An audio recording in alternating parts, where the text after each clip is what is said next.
All right, everyone, we're going to get started. If you can come take your seats. All right, welcome everyone. Thank you so much for joining our program today. My name is Katie Kaluzny. I'm the Deputy Director at the Illinois Green Alliance. We're really thrilled to be hosting this program today in coordination with BOMA Chicago in partnership. I'm going to talk a little bit more about that in a second. So really excited to have both folks from BOMA and Illinois Green here in the room, and also so many people joining us online. I know I can't see you, but hopefully you can see me and are excited for the program we have today. I wanted to thank the planning team from Illinois Green Programs Committee for organizing today's event. Anjana Dalal, Pamela Brookstein, and Jed Starner, all volunteers on our programs committee that have helped set up programs throughout this year. And again, we're really excited to be partnering with this one with BOMA. This event is hybrid, which is a first for us in a while. And so hopefully it works out well for everybody, but we really want to thank Arup for hosting us here in the office and for making this hybrid event possible and using all of the chairs in their office for you guys to sit in today and having a great breakfast and coffee. I'm going to tell you just a little bit about Illinois Green before we get started, and then just a little bit more about this program today. Illinois Green is a nonprofit membership-based organization working to advance high-performance buildings through education and advocacy. We do this through hosting programs like today's and partnering with like-minded organizations like BOMA Chicago to make sure that our members and the members of other organizations are getting the best education about the most current topics. Last August, I just wanted to share we launched a new program called the Building Energy Resource Hub. It's an initiative to reach more building professionals. It's a new initiative through Illinois Green, and we look forward to hosting more joint programs with Illinois Green and BOMA and the Building Energy Resource Hub. So working with Jacqueline Madden, the program director at BOMA Chicago, to think about some more education programs that we can do together to bring both of our memberships together and learn. Just a little bit more about the hub and the type of program that those will offer. Next slide. We're looking to work on scaling building decarbonization, addressing market gaps, alleviating market uncertainty, and then convening people around technical resources. So today's program really hits on all of these, so we're excited to be hosting this as a joint effort. Just a couple of logistics before we begin. We are going to be using Slido today to accept questions from the audience, both in person and online. If you want to go to the next slide. There should be, there's already people asking questions. People are this excited about the event. We haven't even started yet. But if you want to join through that QR code, or you can just go to slido.com and put in the event code, you can put in your questions, and then you can upvote other people's questions. So when we get to Q&A at the end of the session today, we'll be able to read the questions that are most interesting to everyone. And we'll have collected lots of other questions that we can use for a future program. So thank you for using that. We also have a survey that is going to be online for those folks in the chat about today's program. There'll be a QR code in the back of the room today for those here in person. If you could just fill out a quick survey before you leave and let us know your feedback from the event. So without further ado, I just want to thank our sponsors today for Illinois Green sponsors, which is the next slide.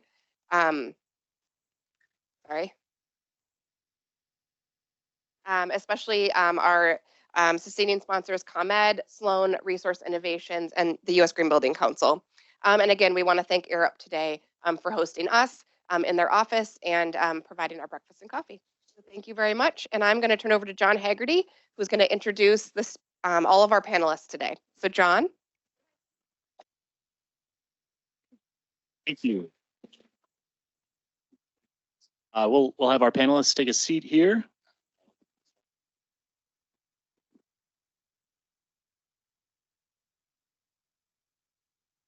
You all hear me through this mic? Hey, how about that? Great. Well, thank you all for coming. Like Katie said, I'm John Haggerty with Arup.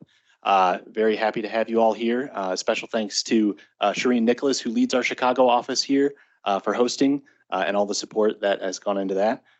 Thank you to all of our panelists for joining, and thank you all for braving a little bit of slushy weather to come be with us here today.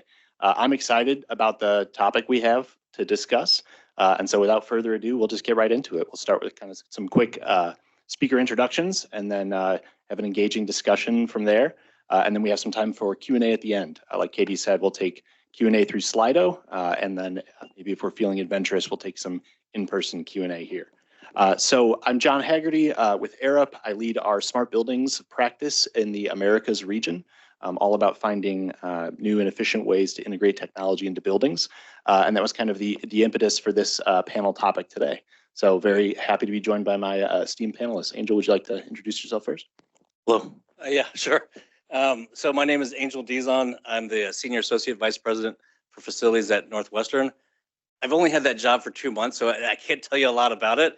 But I've been a consultant. I've been on your side for about half my career, and I've been an owner for about half.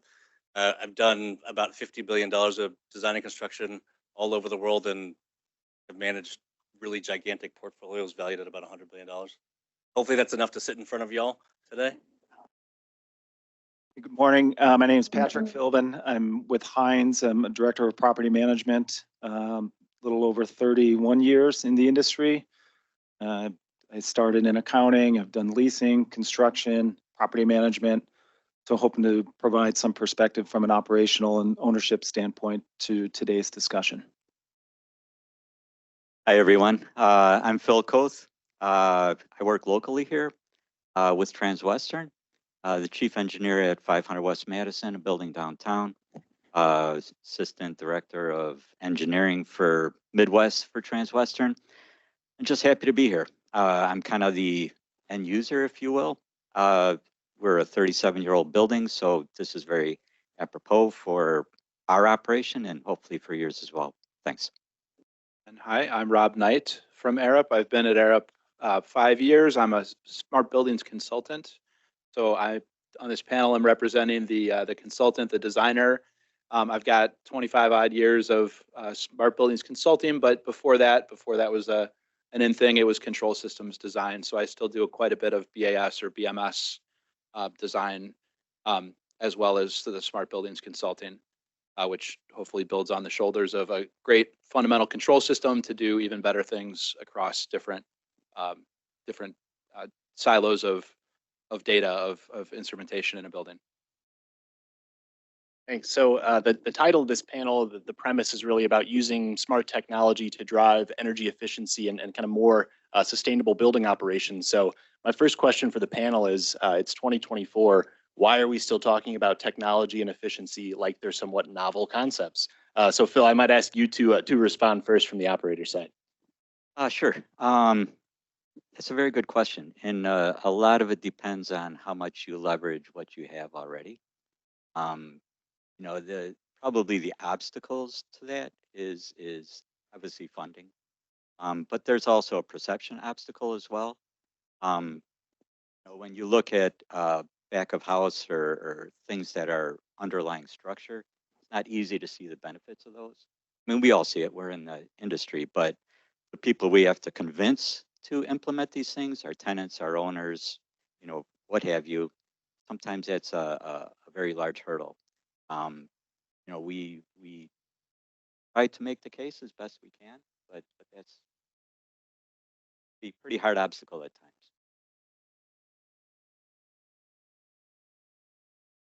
Sure.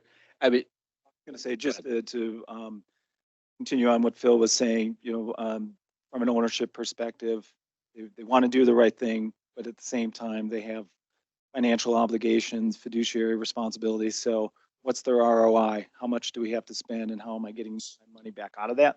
So that's a tricky conversation to have. And then the other one is there's so many moving parts, as Phil said, getting tenants, there's disruption in order to get the products, and get the end users using it or changes in the way that you operate the building. So, there's a lot of hand holding and massaging just to be able to get people over the point to enact the technologies. I was going to say that the reason why we're still talking about it, because owners aren't smart about this specific thing, right? I'm an owner, so I got to be careful about that one, but they're not. This is not where they spend all their time and energy like the way you talked about, right? Is this a priority for them? It isn't. But how can you make those connections for people so they understand its value? And it's really easy. And like one of my jobs, I was working for the State Department, and I had to talk to congressmen all the time about why we would spend money on this or that. And you had to make these connections for them. But if you think about maybe your car, you're not driving around a car in, yes, like a 65 Chevy Nova, because you think, oh, I need this, I need air conditioning, I need power brakes, all those other kinds of things. It's starting to move the needle on what a building can be for them. And you spend most of your money on people and then facilities. And 80% of your costs are going to be after ribbon cutting. So if you're not thinking about how these things run, you're going to be wasting money like crazy. But that might be something that they think about as well, that is a priority for me, right? That I want to make sure that I'm being thoughtful about how we're spending money, especially in the future. And I want to jump on the Yeah. heels of that car analogy, because I was about to say that I think one of the big problems, why it's still novel that we're trying to solve this problem, is that automobile manufacturers, they can design one really great car and then go sell millions of units and get money back from all that design effort. But every building that we have has probably 10 or 100 times more moving parts than a typical car, and everyone is different. So we're like, why it's hard, why it's expensive, why it's difficult to convince the owners that they have to tackle this complicated problem is that it's not as simple as just switching out the thermostat for a Nest like you could do at your house. It's a really difficult problem made so by the fact that every building is unique. A lot of owners aren't building that much, or they have a modest portfolio and they're happy to just keep running it the analog way. This is just not where we are anymore. So if you're not willing to change, it's going to change around. Great, and just kind of to that point, Angel, I'm going to misquote the statistic, but it's something like 80% of the buildings that we're going to have for the next however many years are already built. So really kind of where we can see the problem we have ahead of us. We're living and dealing with these spaces already. So I guess my next question following on to that is how do we prepare an existing building stock to adapt and take advantage of these new and emerging technologies? It's one thing to talk about from a new build perspective, where you kind of have a blank slate. How do we deal with these existing building stock, and what are some of the considerations there? It's super tough. These buildings don't run by themselves, right? They're run by people. And if you start making this big transition from analog to digital and your workforce isn't prepared to do that, you're screwed. So you have to make these kinds of investments, but those investments also have to include the people side of it so that you can transition people into that kind of work. And change is hard for everybody. And so imagine you spent your entire career swinging hammers and twisting wrenches, and all of a sudden you have to start doing things more digitally. It's just can be done. And so part of what you need to start to do is just orient people that what is this change going to be, and that it's going to happen. We're going to get you prepared for it so that you could still be. But yeah, there's tons of things that you can be doing on existing buildings. You just have to want to do it. I was going to say, I'm working on a couple of buildings, both about 60 years old in a portfolio, and the consulting group that we had coming off of Salesforce Tower, new build, wants to implement the same types of programs and use cases in a 6-year-old building. You just can't do it. So there's a number of different things you can do, and some of them low hanging fruit, and other ones are going to involve a lot more capital. Not every shoe is going to fit, right? Each of the buildings is different, as you said. Yeah, kind of to carry on what Pat was saying, we're 37 years old, the building I work. But the nice thing about it is we're at the end of useful life or past useful life of almost all our mechanical equipment. So if rather than replacing like for like, you replace like with something better, or you incorporate more digital technology or more or protocols or things like that, not just, hey, we got to replace this fan, let's get another fan just like it. Implement improvements and try to integrate that into the upgrades. And that's what we try to do at our building and portfolio. Just because you want to make it better. You have that opportunity, the capital is going to be there, a little bit extra capital to make those incremental improvements. But if you can make the case for it, it definitely is a time to do it. I'll just jump in to say I like your use of the word use case. I think that is a lot of times missing in technology decision making. It's I saw this cool thing. It looks really like great software. They told me I can do 47 things to save 10% on my energy bill. I want to go buy it, but no one stopped to think about like, what are the actual business problems that we're out to solve? Like, how do we derive value from our buildings? Is it a moneymaker for us? Is it a cost center for us? Doesn't, the answers to what you need to maximize your bottom line vary from every company that owns buildings. But I think it has to be driven by what are the real problems we want to solve, and then let's go about planning the technology that it takes to get that done right. Yeah, it's funny. I've got a new 12-year-old stepson, and trying to teach him like put in the hard work to study. It made me look at what my GPA was in college, and it was not good. It's the reverse bell curve. I did pretty poorly. So like when you come into this environment and you're an owner, I spend most of my time trying to find partners, right?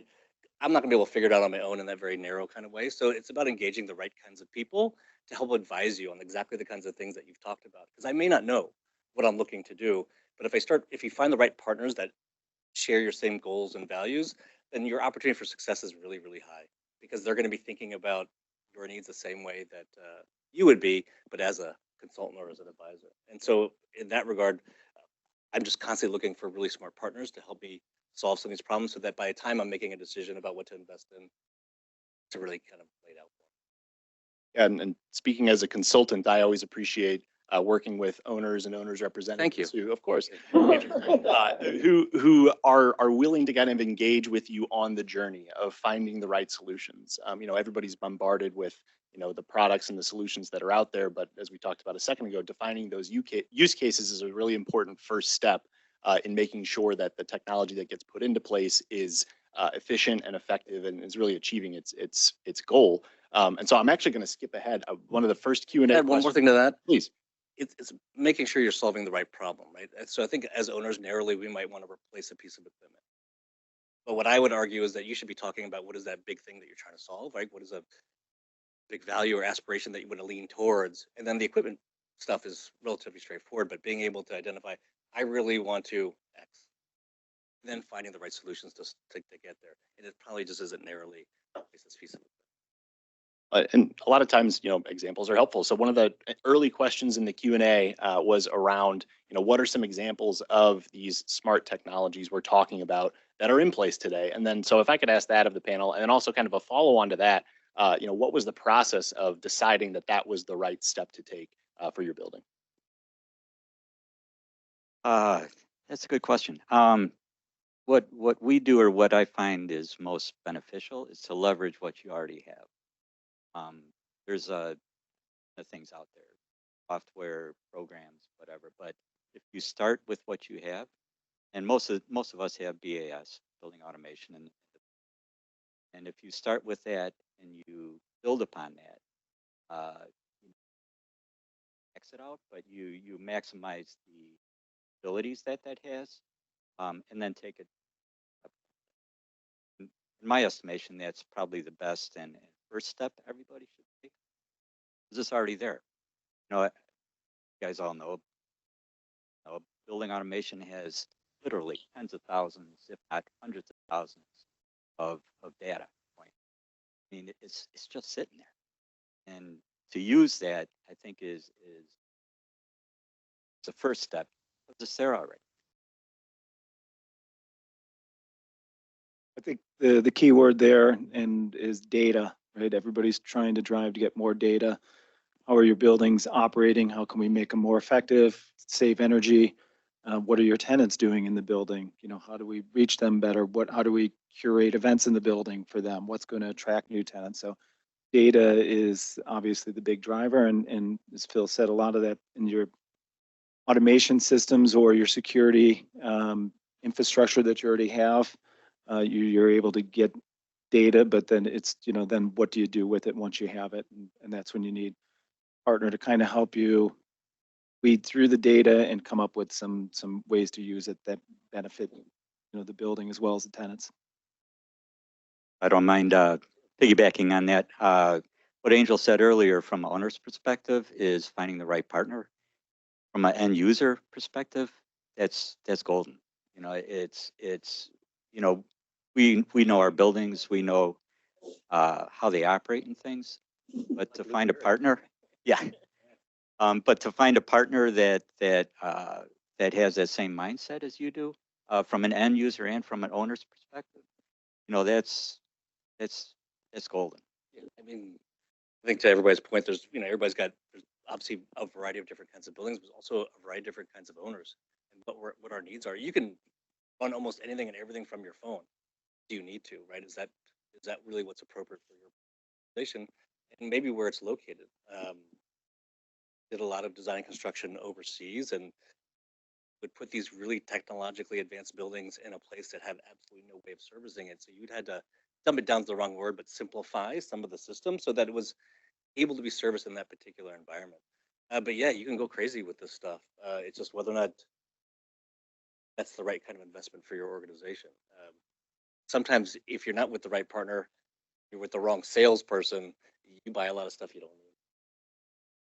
So I'll just jump in to say that my answer to what sort of smart things are out there in Chicago is it's as wide as the variety as the amount of use cases that need solving. In my career, I've been involved with putting tenant experience apps into the hands of the end user tenants in a commercial office building, all the way to deep energy retrofits using commercial controls and analytics and fault diagnostics to try to drive down the ongoing cost of running the building and everything in between, sprinkled around IoT sensors for space utilization or indoor air quality, because that solved the question that it was important to an owner. And so there really isn't a single answer, but I think what's meaningful to me is that each one of those answers was the right fit for that building and for what they were trying to do with that building.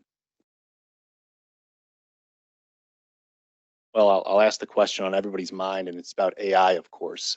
If you believe the headlines, this panel will be replaced in a couple of years with 5 AI chatbots talking about how they displace the humans to run all the buildings. So I guess my question there is, how do we find the right balance between leveraging and engaging with this technology that does have a ton of potential and is very powerful, but also not forgetting that we have people running these buildings with decades of experience, knowing how buildings operate. How do we find the right balance between the people that have traditionally run the buildings and will continue to be involved in the buildings moving forward with this technology that we're talking about? Yeah, I'm super excited about it.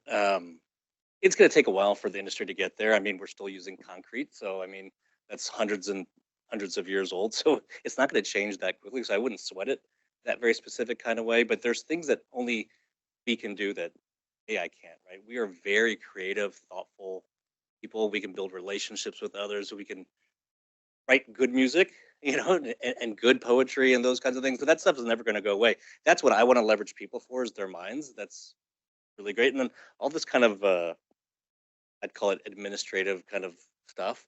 Yeah, turn that over to computers and let them do that. And part of it is like, at least for an owner, I'd love to get to this place where it can predict what I need. Today, I have people telling me you need a new building. I don't know if that's true or not. And so using AI to go, hey, you understand me, what I'm trying to accomplish, what kind of spaces I'm using today.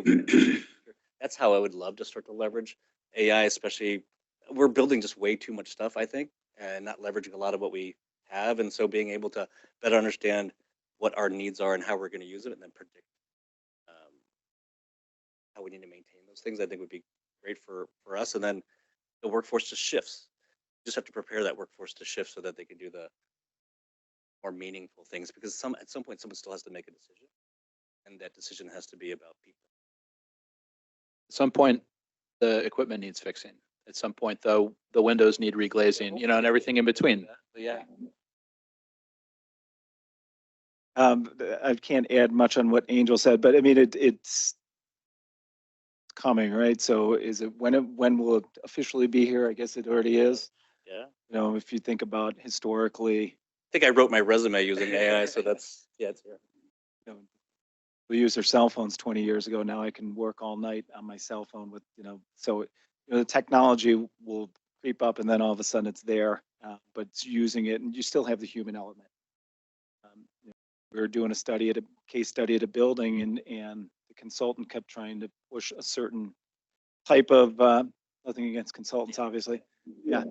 Certain way to run the building. They wanted access to the VAS in order to be able to make real-time changes to the system, not understanding all the pumps and different different equipment that are in place. So you can't do everything remotely. I guess was the point I was trying to get, but that was what they're trying to do. And so I guess the point is, that again, you don't just have a template for every building that's going to work. You want to make sure whatever you end up deciding on is what works best for your properties. And Pat, we've been talking a lot about buildings and operations, but buildings have a whole kind of lifespan before, a shovel is even put in the ground, and the, planning and marketing and leasing process. So I guess a follow-up question to that is how do you see these kinds of things we're talking about in improving operational efficiencies coming into leasing discussions? Is this something that tenants are asking about, and something that you see as a differentiator?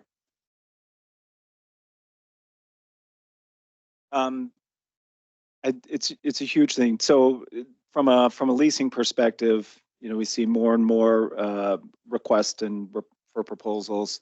What is your company's stand on net zero carbon? What's your reduction plan? How are you meeting the goals? What's the goal? What are the goals for the building? When do you expect to accomplish it? So it is it is in the forefront, and it is something that's important. Almost like LEED was 15, 20 years ago, where you get an RFP, somebody wants to make sure that the building is LEED certified, and it checks a box for them from an ESG standpoint, that they are making decisions with partners. I think was what we talked about before. Make sure you have the right sort of partner.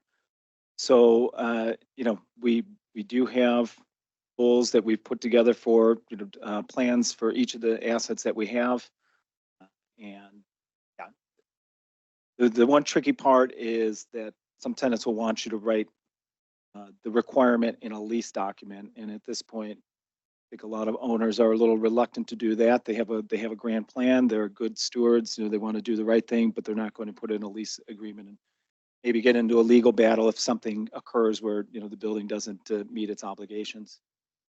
Yeah, I was gonna say that. I think people vote with their money, right? I think for the most part, we all want to do the right thing.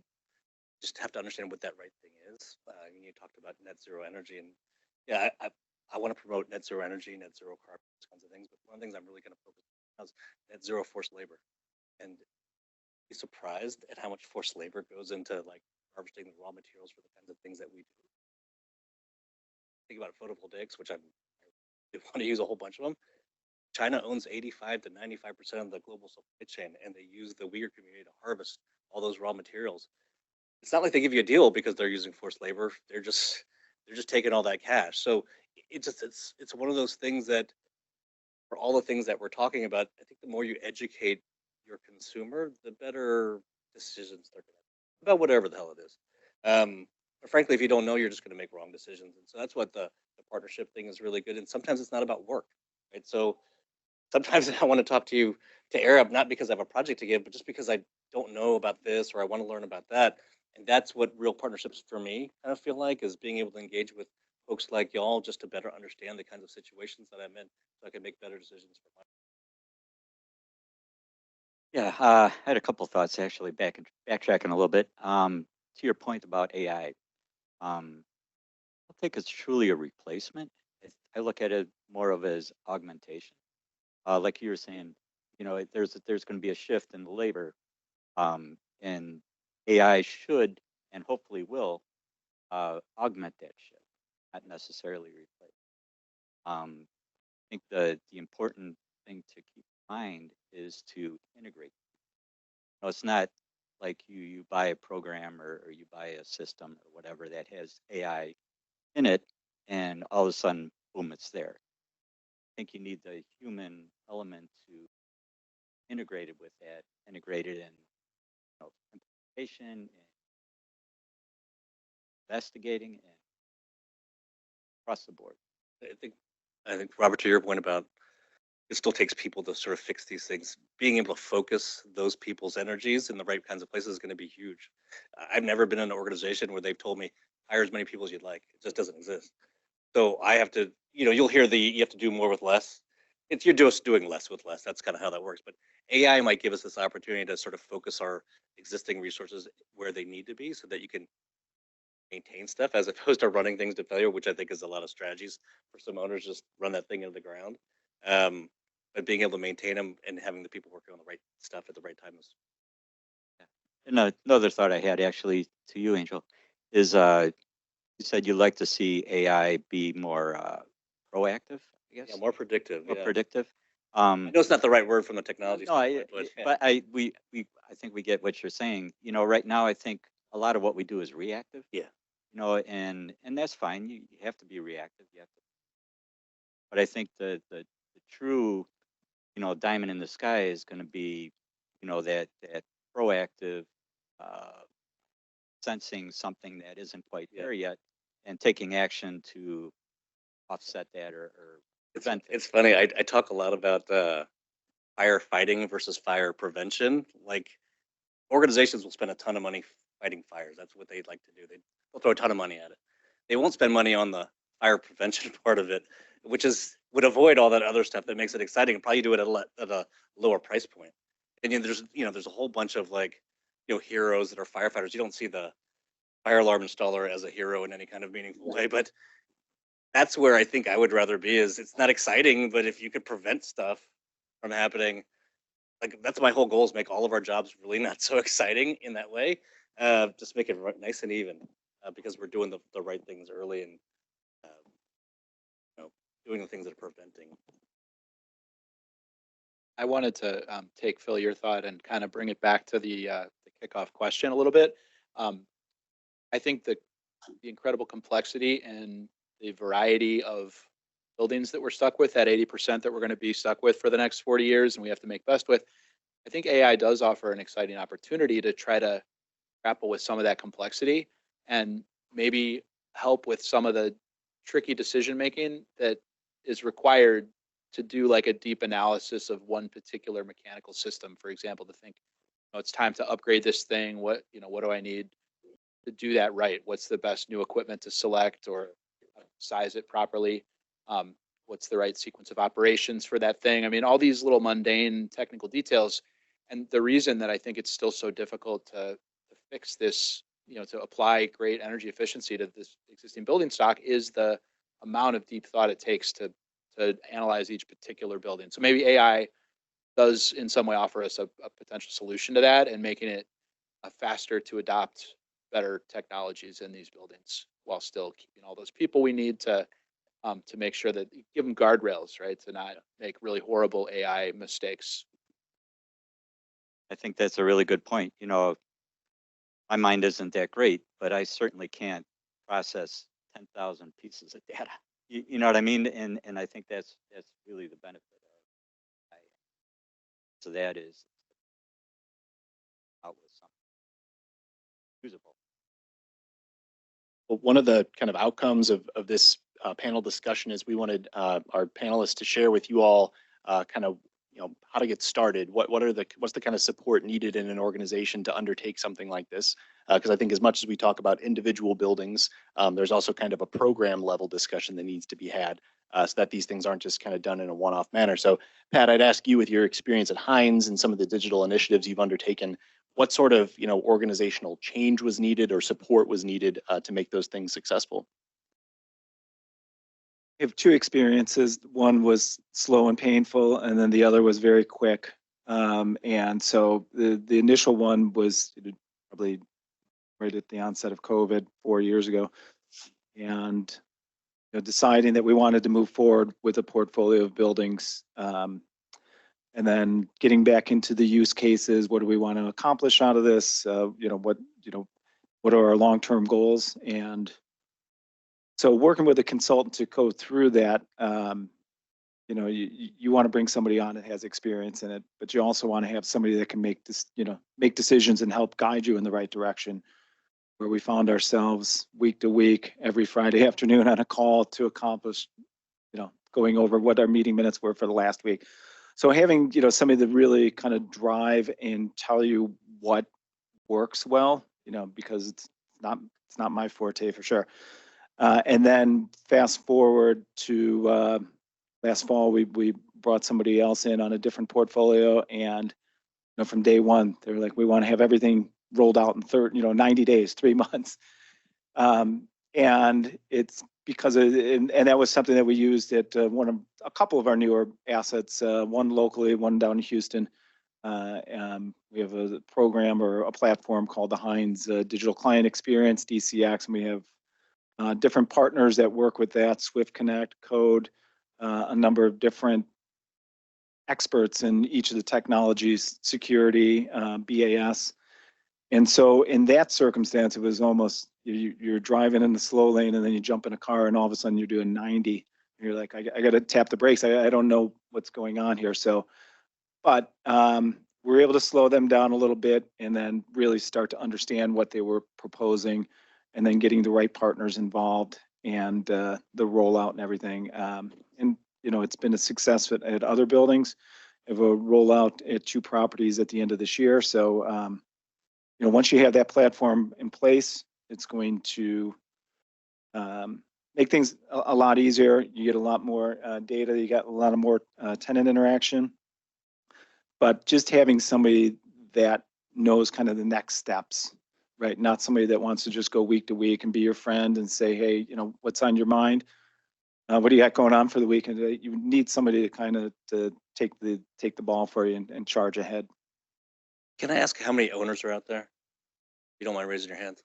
We're the only ones up here. Okay, so we can talk about owners a little bit. I was going to share one story about, you know, how do you make that change? How do you start to embrace this kind of stuff?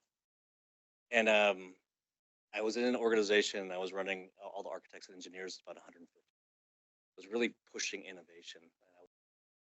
The way that we solve problems in the past isn't the way it could be the way we solve problems in the future. Anyway, I'd asked about what are the kinds of things that we can be doing to better, you know, what kind of innovations do we need to do these designs? And this one person raised their hand, and this is 2017, and they said that they needed magnifying glass. Big innovation was going to be magnifying glasses.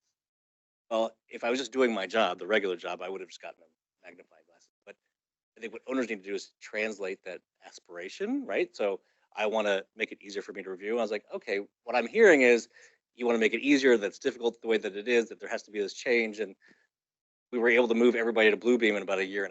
It was a pain in the ass. But what we had to get people to embrace was that change is going to be here all the time.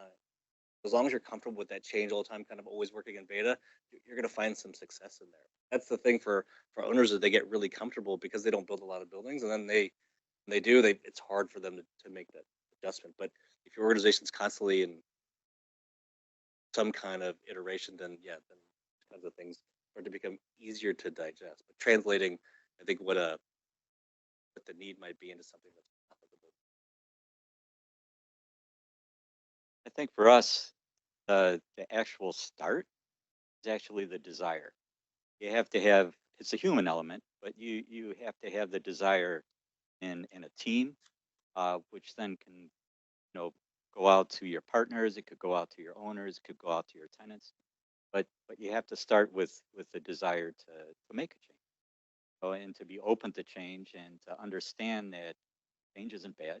So it's a very good thing. And you know, there's a certain risk involved, but you have to be willing to take that risk. But I think inside the desire has to be there.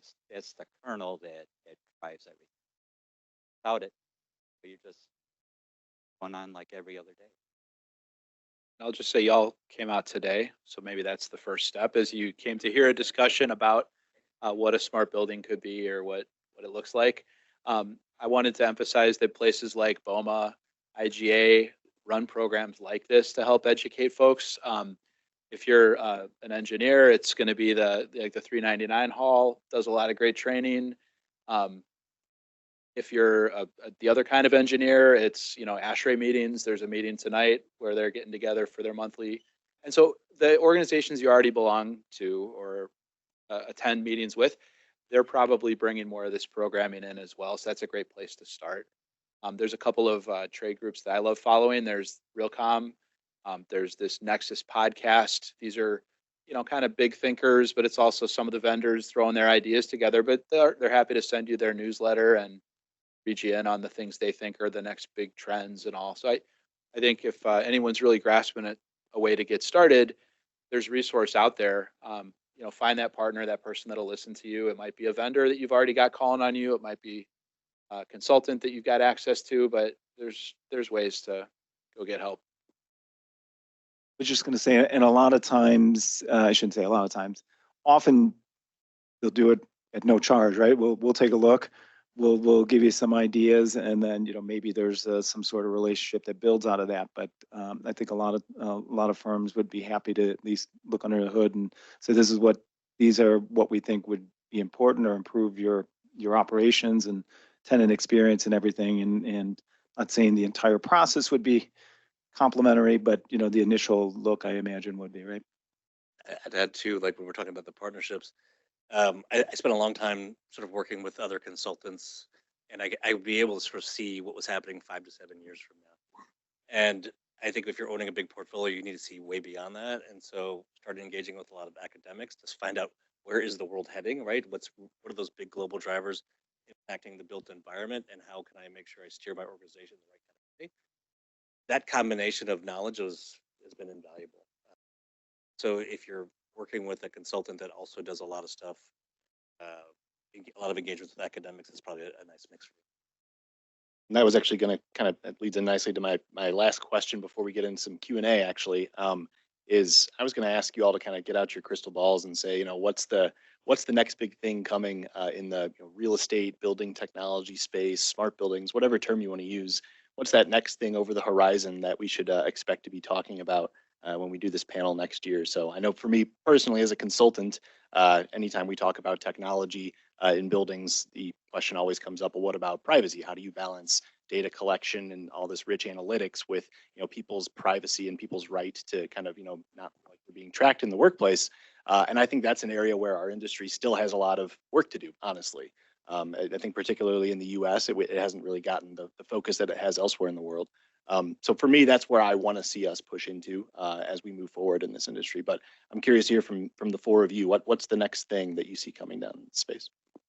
So like I just mentioned earlier, I was trying to talk to a lot of folks about what was going to be happening in the future. And I talked to folks from Harvard and MIT and Virginia Tech and ASU, and actually I had a really wonderful conversation with Northwestern before I even started working for them. But it was about what are those big global drivers that are going to be impacting the built environment. And the first one is people, right? We're going to be adding a couple of billion people to the population, and 25% of them are going to be over the age of 65. So what does a 65-year-old need out of a building? It's going to be different from what a 25-year-old is going to be. And obviously, there's still going to be a whole lot of urbanization. So most of us are still going to live in cities. But because of what's happened with COVID, we have this experience now where we can kind of work anywhere as long as there's relatively good internet. And so that's one of the things that's going to start to happen is those mid cities, like over 100,000, are going to start to grow. And so the needs in those kinds of cities are just going to be different. Because we're all going to be moving to cities, there's going to be a whole bunch of resource constraints, whether it be food, water, energy, labor. So the way that we think about building is going to have to change because we're not going to have that same kind of workforce available to us. And the last two is climate. I just moved here a couple of years ago, and I'm absolutely loving the winters because there isn't really one yet. So I've been really enjoying that there hasn't been like 3 feet of snow and all that. But it's going to be changing the way that we, where I think we live and sort of how we live. And then the last one is technology. AI is going to be the one that's sort of driving a lot of that. But if I'm looking out, I would be focused a lot on site manufacturing and robotics, those kind to start driving how I start doing things. A lot after that, huh? Barely think about next week. Just going back to one of the things we talked about earlier is, the data and tracking and how you protect people from that. And that was one of the things I was a little bit leery about, just getting into the whole technology. I shouldn't say technology, but, gathering data. We have, where people are going when they leave the building, where do they go for lunch, and trying to get as much personal data on your occupants of the buildings as you can, and what is that tightrope that you're balancing, in some ways. I agree there should be some protection of privacy, gathering people's personal movement after they leave the office tower. we actually have a couple tenants that are tracking tenants as or their employees as they come into the buildings as well. So, with the hybrid work schedule, you're not really sure how many people are in one day or not. If they're 3 days a week, they may just come in, throw their key card on the turnstile, and then whoop, right back out the door. And it happens. And so now they're tracking when is the person actually leaving at the end of the day. So there's lots of data out there to spy on your employees, which I think is kind of dangerous. And then I think all the geopolitical issues, climate, population growth, everything. I don't necessarily have a technology standpoint looking to the future, but I know that for the last 3 years we've wanted office to be back 5 days a week for all firms. I don't see that happening anytime soon, or maybe never for many firms that can work remotely. But I think there'll be a lot less obvious development in the city in the next 5 to 10 years, and so hopefully we can start to repurpose a lot of these office buildings that have kind of been shuttered a little bit over the last couple of years. Yeah, it's a lot. But to touch on kind of what we talked about a little bit earlier from an AI perspective, I see it, becoming way more proactive, reactive, kind of falling into that. I was thinking about, somebody shower back to their office, and there should be some way of sensing that. That's more local level, more personal level, but that's the idea behind being more proactive rather than reactive. Kind of being on the head end. Now, what Angel was saying is getting more academics involved. I see that not just academics, but all aspects. Right now, it's academics, building, all these different, not really silos, but they're almost silos. There's not a lot of interaction between the two. But I see that becoming much more prevalent because I think it benefits all parties, the ones who are.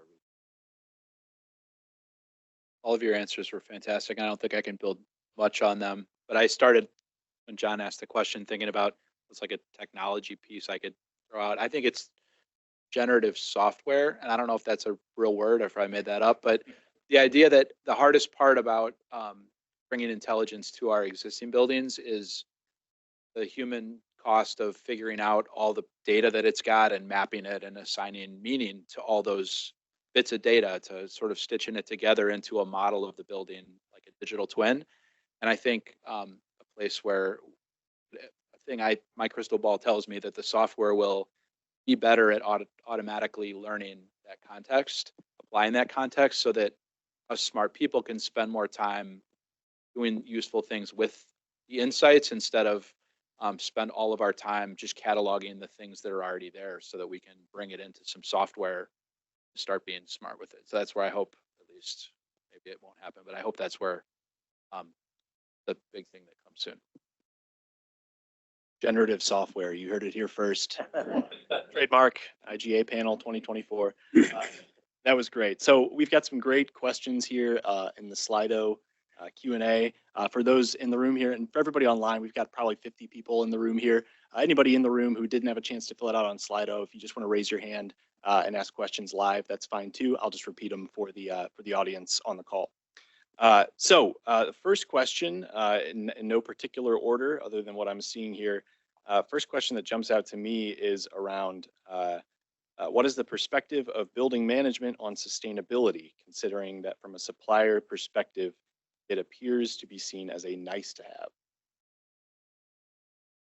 Well, in our experience, building management is very extremely fortunate.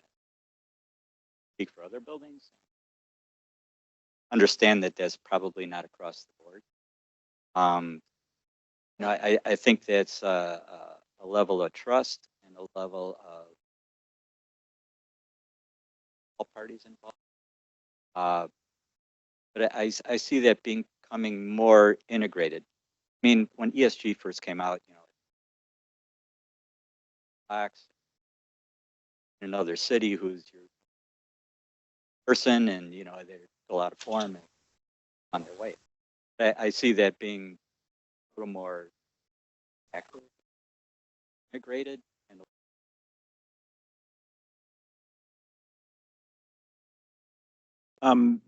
As Phil said, ESG, it was it's something that everybody knows is a phrase out there, but how much you get behind it as a firm, I think, and how you actually walk the walk is very important. And so from a building management perspective, we want to show our tenants that we aren't, it's not just a slogan, that we actually have real world experience in it, and we can show them what we're doing with different programs that we have in place. And it's a lot of as I said, corporate philosophy. If the company you work for just treats it as a kind of a pet project as opposed to living what it means, then it's not going to really carry with the rest of the staff, especially younger employees coming into the work staff. So kind of leading by example from top down. Yeah, the sustainability is not an elective, right? It just has to be done. I think a lot of us don't know exactly what that is. And my background's in architecture, and what I'll find when you walk around the city is that all 4 facades look exactly the same. If they were paying attention, they shouldn't at all be the same because everything's happening a little bit differently. That's how it starts, right? So what they'll do is they'll design the building first, and then they'll make it sustainable, which is not how that should work. And then it's about do we have real understanding of what it means? And so for a long time, like when I was working for the State Department, I had to talk to Congress about the kinds of things that you do. And sustainability wasn't one of those things that was all that kind of appealing to some administrations. So some you'd say, hey, these buildings will be sustainable and they'd be very happy. We're going to be a good neighbor, going to be cool to the planet. And then other administrations, you would say, listen, we're not going to mess with that sustainability thing anymore, but we are going to be energy and water independent from that host government. They would want to be buying that. It's all the same stuff, right? It's still the same methodologies and approaches, but it's about how we talk about it with, at least in this particular case, the people that were going to give us money. One case I would say, yeah, we're really cool with sustainability. The other one was we want to be really resilient when it comes to our operational capability. So I don't know. It's funny this conversation still exists. Is sustainability still a thing? It's frightening that we still have it, but it is what it is because I'm not sure that we all know exactly what we're talking about. Sustainability, because a lot of people have used that word, a lot of other things, so that it's I think that's a good point, though. It's sustainability. I think it's a word, and it's sometimes a thought out there, but I think it needs to be like an underlying integration in almost everything you do. And I think that's a nexus. That's where things should be, and that's where we're driving to, and hopefully most people are driving to. It's a word, but it should be more of an ideal. It's funny. I had these at the time I left, it was about 250 architects and engineers, and we had this little green team of all the folks that did sustainability stuff. And I eliminated it. Oh my God, you imagine how upset everybody was. It's not a thing anymore. I said, it is a thing. It's everybody's responsibility. So you're not going to be able to go, I'm going to design a building, now make it sustainable. All of you are charged with the same responsibility. So we use people differently in that way. But yeah, it's got to be in the DNA and the way you build the buildings, but certainly in the culture. Otherwise, it's always going to be an applique. That's when it's going to start to feel like.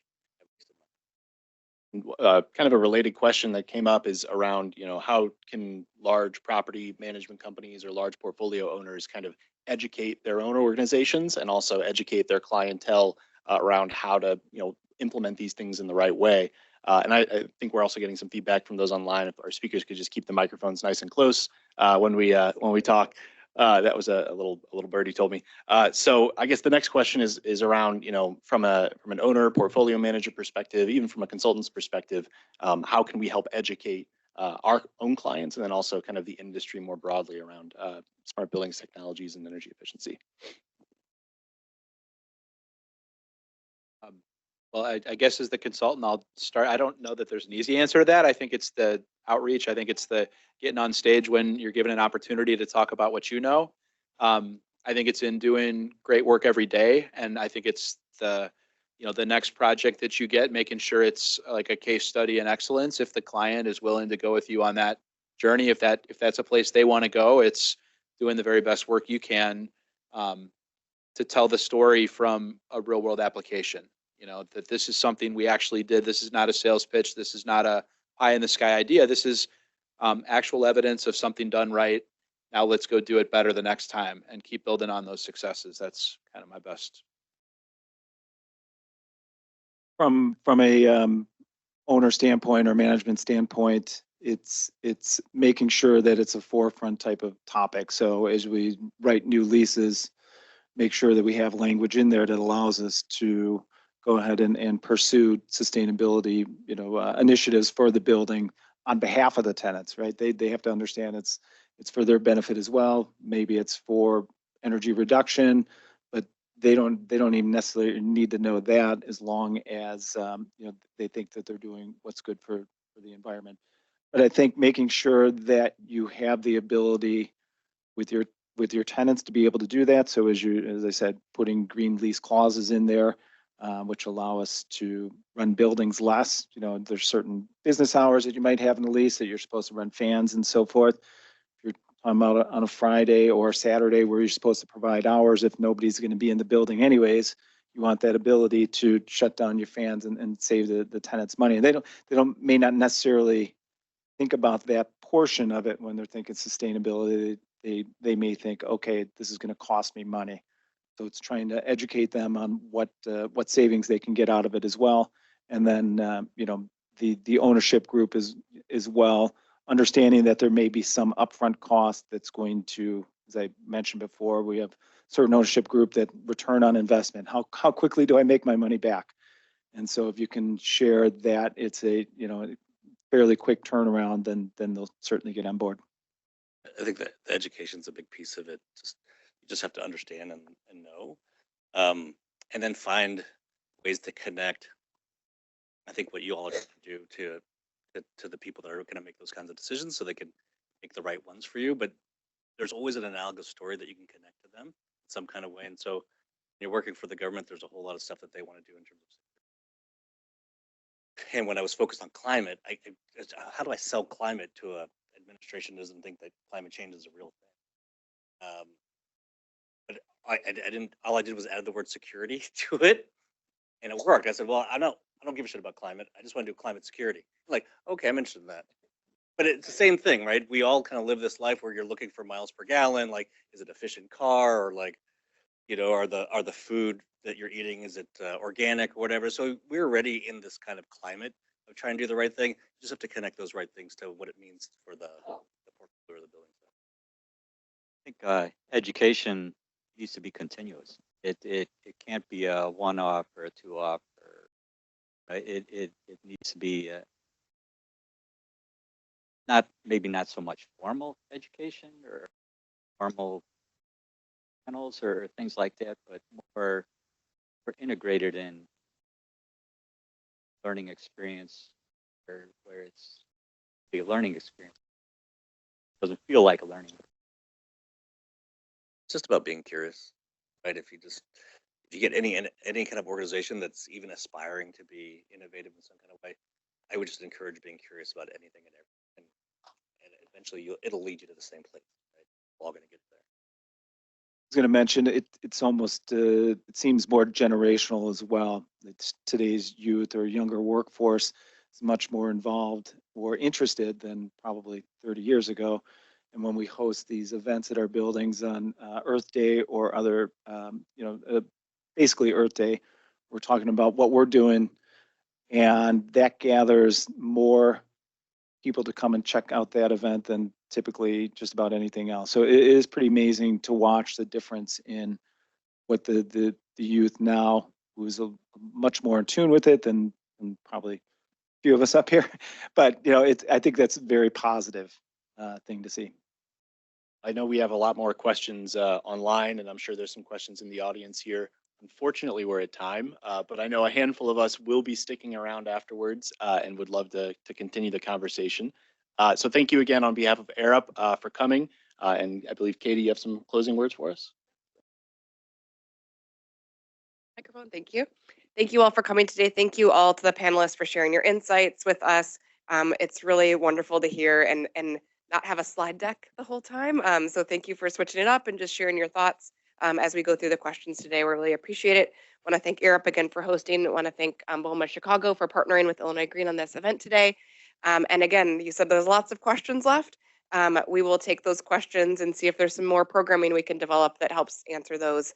Or if the panelists want to spend some time in their free time answering those online back to folks. So again, thanks for putting in your questions. Thank you to our speakers, and thank you all, and have a wonderful day.